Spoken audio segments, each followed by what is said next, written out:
flat scale and half notes just to get warmed up and get moving.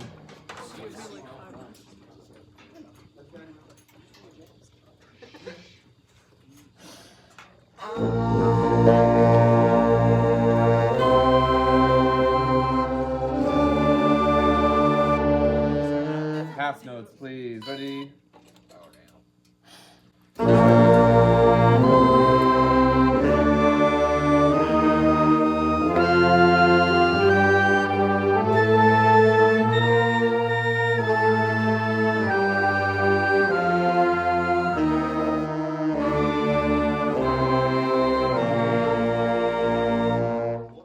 Sounds great. Who am I? A little introduction. My name is Spencer. I'm trying right now to be the best horn player that I can be.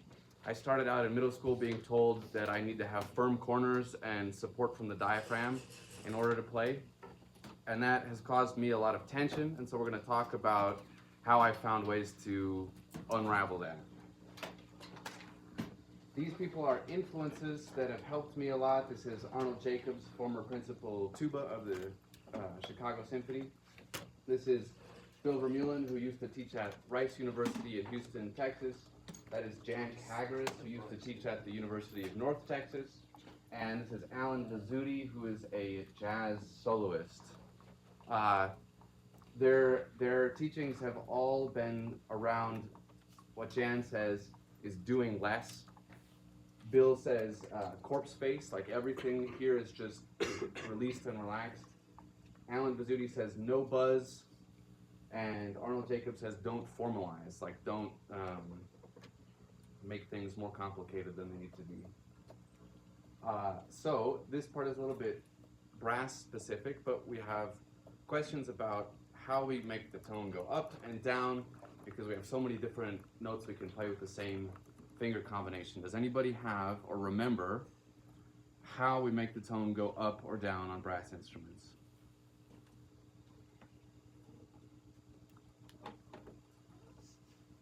Any guesses? Any thoughts?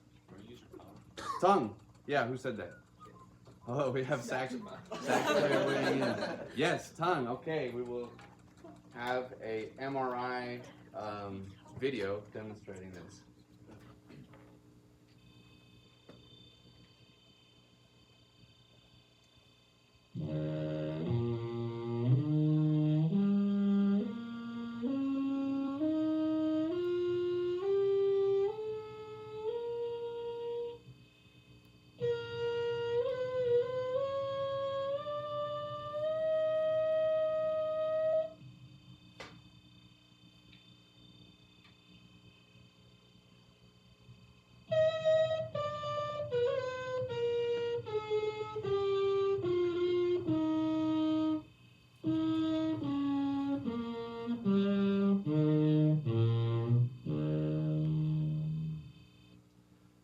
What I figured out is if you can learn how to do that, you don't have to worry about what your lips and your cheeks and your corners are doing so much. Okay, tone. I talked about Alan Vizzuti saying no buzz. I grew up being told I had to go into the mouthpiece in order to make a brass instrument make a sound. He says you don't have to do that. You can just let the air go and the instrument will create a sympathetic vibration or a standing wave that then creates a sympathetic vibration in your lip. When I referred to perhaps being a little bit out of the mainstream with the teaching that has gone on since the beginning of time, I'm anti-buzz, for instance. Does that sound odd to you? Or I don't know, maybe. It'd be hard to change, you know? So your aperture is something like, if you're blowing out birthday candles, but not like this, because you know the air won't travel fast enough, right? So we make a little aperture. So if you play the trumpet like this,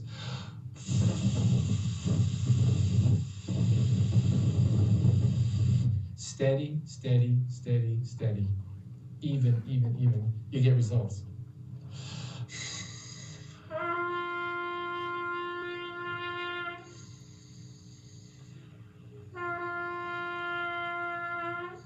I've taken beginners and done that with them. They can play up the G on top of the staff the first day sometimes. They're not getting in their own way. And if you find that if you feel like you have a lot of tension in your playing when you start to play lip slurs or let's say arpeggiated material, this could be a situation where you could actually relax more. Because we have a lot of books that say, you know, work on the corners, do lots and lots of lip slurs for the corners, and that sort of focus that creates tension. I've come across players when they take their horn out of their case, they tighten their lips up like, you know, okay, here it is.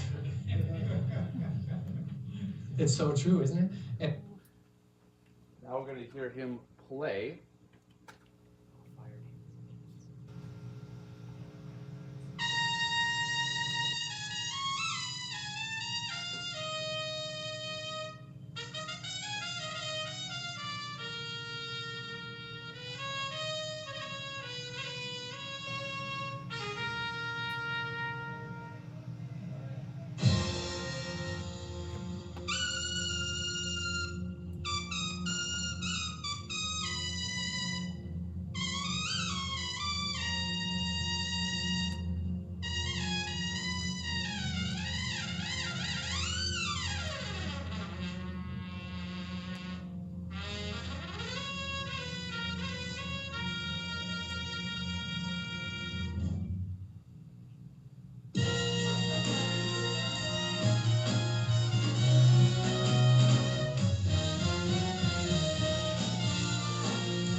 Any thoughts about that? Very relaxed. Yeah, he does not look like he's working hard at all. But he sounds incredible and has a lot of range and really, really nice tone. He talked about steady air, and that leads me to how do we make air move? Any, yes. Diaphragm, yes, what does the diaphragm do? It pulls air in and pushes it up. It pulls air in. Muscles do one thing, they pull, and then you would need another muscle to push. So the diaphragm does pull. I will show you. Welcome back everybody inside the Anatomy Lab. Today we are diving into the fascinating world of breathing, focusing especially on the movements of the diaphragm and its supporting muscles. Let's take a closer look at how the diaphragm actually moves within our body. At first glance, the motion of the diaphragm reminds of a jellyfish that is gracefully gliding through water. Just like the pulsations of a jellyfish that propels itself forward, the diaphragm contracts and relaxes rhythmically to facilitate breathing. As you can see, when we inhale, the diaphragm contracts and flattens, moving downward towards the abdominal cavity. Conversely, when we exhale, the diaphragm relaxes and returns to its dome-like shape. Okay, so the inhale is the, I will call it energized or relaxed phase of the diaphragm's movement. What's that? Energized. Yeah. So we are all just sacks of water, and air does not want to be inside of us. Air does not want to be inside of water ever. And so we pull the air in, and then it wants to go out. But when I was told to support from the diaphragm is a muscle that pulls air in and does not let air out. It relaxes to let air out. More importantly, it is a muscle we don't have any conscious control over. So really what that did was cause me to have a lot of tension in my abdominal wall. Quite remarkable. Let's move on and add the helper muscles for the diaphragm, the intercostal muscles. Without going into too much detail, these muscles have 3 layers and we will focus on only 2. The external intercostal muscles, which are visible on the surface, contract during inhalation, lifting the ribs upwards and outwards. This expansion of the torso aids in drawing the air into the lungs. Beneath them, the internal intercostal muscles contract during forced exhalation, depress the ribs, and assist in expelling air from the lungs. So we have muscles in between the ribs that can be tight as well, and that will impede the flow of breath. Okay, now we get into the how to go about improving this stuff. Is a relaxed muscle group hard or soft? I'm hearing soft, yeah. Is it full of sensation or lacking sensation? Lacking sensation. This one was really radical for me. This is new this year for me, and it's helped a lot. Is it smooth or still? Is it smooth or still, or jerky and full of movement? See, that was new for me too. I found that when I was breathing in, my corners were doing all of this weird stuff, and if I just let them be very still, and I thought of the analogy of a lake that has no wind, I'm not blowing and disrupting things were a lot easier. Is it a relaxed muscle group thick or thin? Thin, yeah. So I found with my corners and my neck as well, sometimes I can sense bulging sensation. And then I think, oh, well, maybe I can let that be a little bit less bulgy. We're going to apply this now to some muscle groups. This is not about breathing, but it's a good way to think about tension. When you flex your muscles, you're co-contracting, like let's say you're a bodybuilder on stage trying to show your bicep. You flex like this, and what you're doing is engaging the tricep and the bicep at the same time. This is co-contraction, where two muscle groups work against each other. And in small doses, this is what tension is throughout the body. So with those two groups of intercostal muscles on the previous slide, for example, if those are tight and working against each other, then you're going to inhibit movement. The first muscle group I want to take a look at is your neck postural muscles. This includes the sternocleidomastoid mastoid here and the scalenes. The scalenes are underneath that, but the sternocleidomastoid is the V-shaped set of muscles that run from your collarbone and your sternum. That's why it's sternocleidomastoid, and then to your mastoid process, which is back here. Can you feel that muscle? And we're going to play in a second, and we're going to try to have soft sternocleidomastoid and numb and sensationless sternocleidomastoid, okay? Ready? B flat scale again, half notes. Sensationless sternocleidomastoid. Here we go.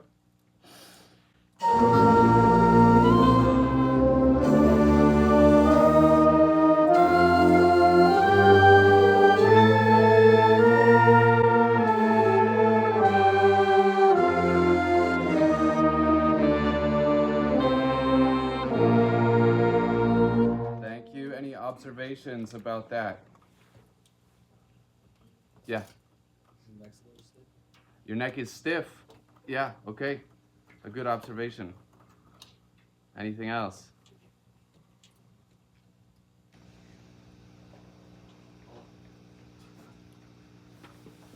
Let's move on.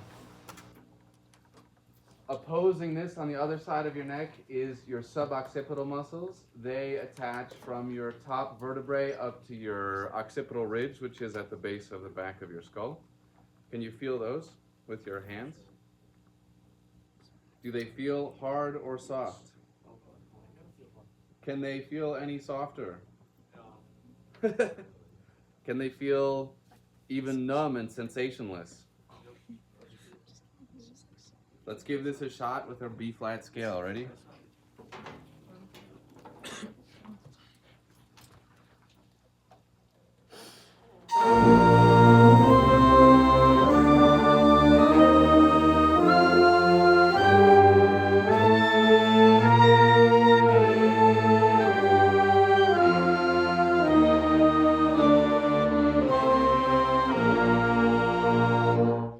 Any observations with that one?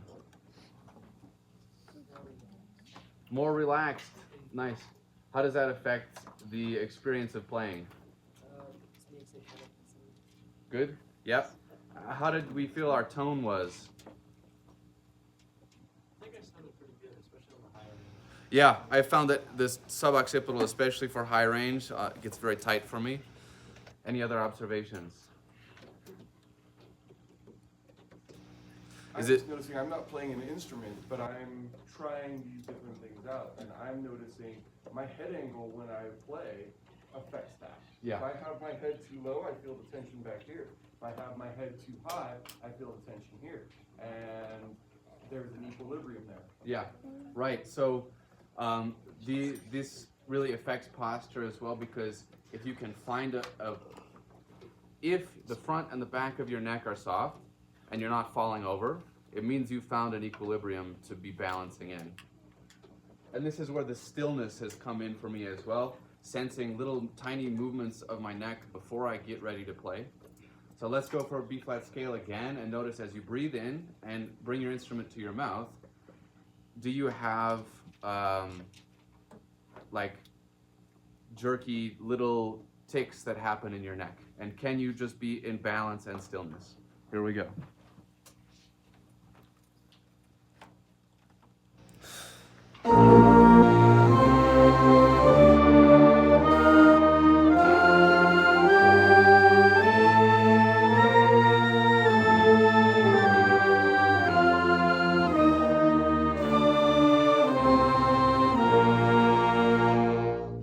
Any observations? I had an easy time like relaxing these muscles, but when I got to a higher range, I felt a lot of tension in my body. Yeah. I can empathize with that, that's for sure. Any other observations? Yes? Kind of like the lower range, these muscles tense up a little bit, and the higher and higher we got, the back muscles started tensing down more. Yeah, right. I found that pattern is very true, and the more you can relax those extremes, the closer the range feels and the more flexibility and the more ease you have playing between them. Any observations besides that? Is this useful for our wind players? Yes. Okay, excellent. Okay, we talked a little bit about the intercostal muscles, but we will check in again with them. We want to have soft and heavy and numb ribs so that the opposing muscle groups in the intercostals are not inhibiting movements. B flat scale. Soft, heavy, numb ribs.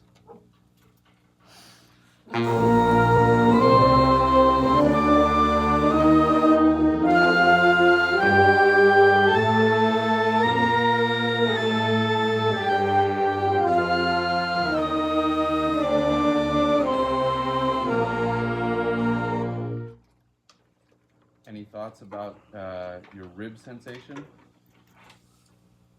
Yes. Kind of like feel the instrument in my chest.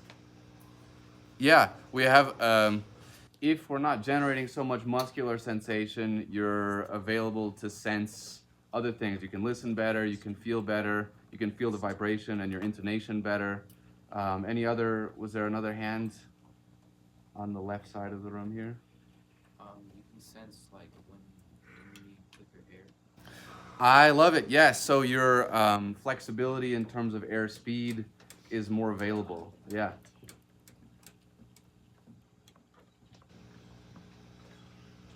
How does this, no, never mind. Okay, so the abdominal wall and lower back muscles to me work in tandem. This was another one for my high range, learning that my low back was being very hard and tight and inhibiting my airflow. If we find a place where this lower section of our torso can be soft and sensationless, generally we will tend to be balancing better on our pelvis on the chair. Can we play B flat scale again with soft and sensationless belly and lower back?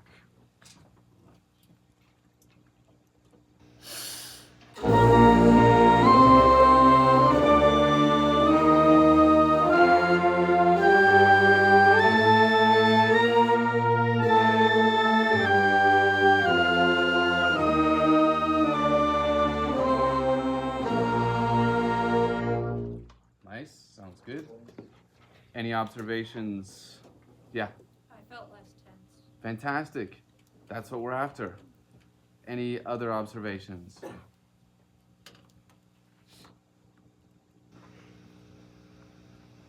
So the goal here with having less tension in your belly, lower back, and chest is that your diaphragm will actually have to step up and do more and better work in terms of bringing air in. And so we can have a goal of moving more air with less effort by having soft belly and taking a bigger breath. Let's try that. Moving more air in, having faster, freer air going out, and yet less effort in your abdomen and back, okay? B flat scale, please.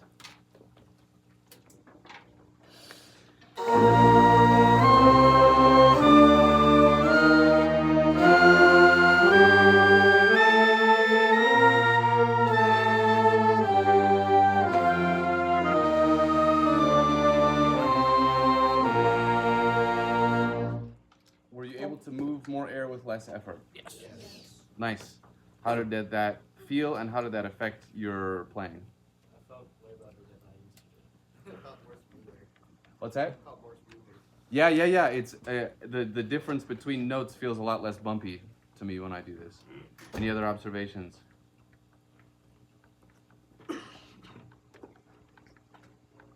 Does anybody know what we're looking at now? Yes. From what angle?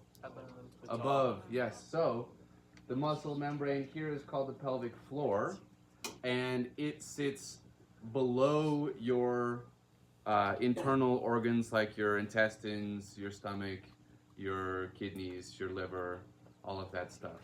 And above that is your diaphragm. So on the bottom is your pelvic floor, on the top is your diaphragm. If your pelvic floor is tight, then your diaphragm's movement will be impeded. Does that make sense?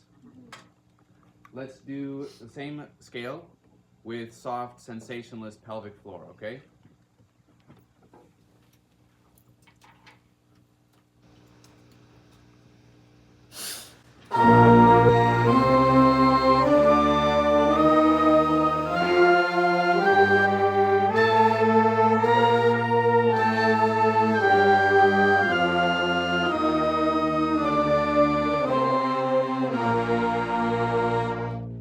Any observations? Yeah. I felt relaxed. Yeah. I'm glad. Anything else? Is this surprising and strange? Different? Yeah. I think that we get in the pattern of wanting to feel like we're trying and wanting to feel like we're in control, and generating muscular sensation will do both of those things for us. It'll make us feel like we're in control, and it will make us feel like we are doing effort, which is comforting because we want to placate our ego that we are doing our best. Does that make sense? Well, while he's changing slides, I think we do a pretty good job in this group with how we sit, but how many of you at some point, or maybe last week even, have been yelled at for like sitting with your leg crossed, or sitting with, sitting in a strange position, maybe like one leg Sax's level, one leg in front and one leg behind, okay? If you've ever received that feedback from the teacher, this is the reason why. Okay, you are creating weird tension. You are creating, when you sit like this, okay, you are creating not equilibrium. Okay, you are creating an imbalance in your body, and so to then regain that balance so you don't fall over, your body's having to compensate somewhere. If you are sitting like this, or I can't cross my leg the way ladies do, but if you're sitting like that, think about what that does to your body, like what that does to your pelvic floor, what that does to your diaphragm, all right? Like, it affects it. And when you sit properly and find equilibrium, this is like the biology explanation of what every band director has been teaching you since 6th grade. Yeah, I love all that. It's like a chicken and an egg way in. So if you're able to find a way to play that is very relaxed, you will be sitting in an upright and mostly symmetric position with your legs mostly heavy. That'll be another one we can try, is sitting with heavy legs, because there's muscles inside your core that attach, that come down the spine here and run to your femoral heads that lift your legs. And so if your legs are in weird positions or not relaxed, then the muscles inside your core at the front edge of your spine will also be tight, affecting breathing. So I think we are wrapped up. Does anybody have any questions? Yes? What's the best way to have your glutes? Yeah, great. So when you're sitting, the best way to sit is to be balancing on, there are two bones down here called your ischial tuberosities, or your sits bones, and you are probably needing to roll forward on your pelvis more than you're used to in order to find relaxation in your lower back. If you're able to do that, you'll feel 2 points, like rocking bones on the bottom of your butt, kind of forwards of your glutes, at the place where your glutes and your hamstrings meet together. That is where you can balance best on the chair. From there, if your legs are at an upwards angle, it's going to be very hard. Like if the chair is too low, it's going to be very hard to sit with the relaxed legs. So I have a wedge-shaped cushion that I sit on when I'm practicing, and that helps me to not only have more relaxed legs, but to sit and roll farther forward on my pelvis. Does that help? Yes. Okay. Yes. How does it help for taller people? Because for us, it's like we get, I don't know, we get this weird angle, like where we're sitting, and like our legs are pointing like that. Yeah. And that's where he goes, that's where evidence tells us to not put our legs under, but that doesn't help. Yeah. So if you have a textbook or something you can sit on, that might help. I have a wedge-shaped cushion that I have one that I bought and one that I made. One, you make it out of a camping pad cut into one short rectangle, one longer rectangle, one longer rectangle, and you glue them all together so that you have a little bit of a forward tilt and a little bit of a raise to help you out with that problem. It really comes down to raising the seat height. A lot of people that play in orchestras will have little 2x4 wood blocks that have a circular hole drilled out a little bit of the ways, and I put 4 of them under each chair leg so that raises things a little bit. You can also do that with just the back leg so that you have a little raise and a little forward tilt without raising the front legs as well. Does that help at all? Okay. These are great questions. Do we have any others?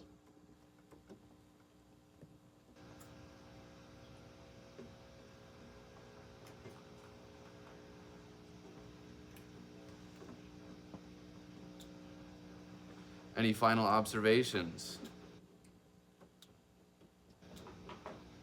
I moved a little quicker this year because I ran out of time last year. What is our We have about 20 minutes. 20 minutes? Okay. Well, if anybody is interested in lessons with me, my contact information is there. Please have your parents contact me to set that up. I teach in Lafayette, mainly horn, but other brass instruments are very welcome. I think that's all I have for you.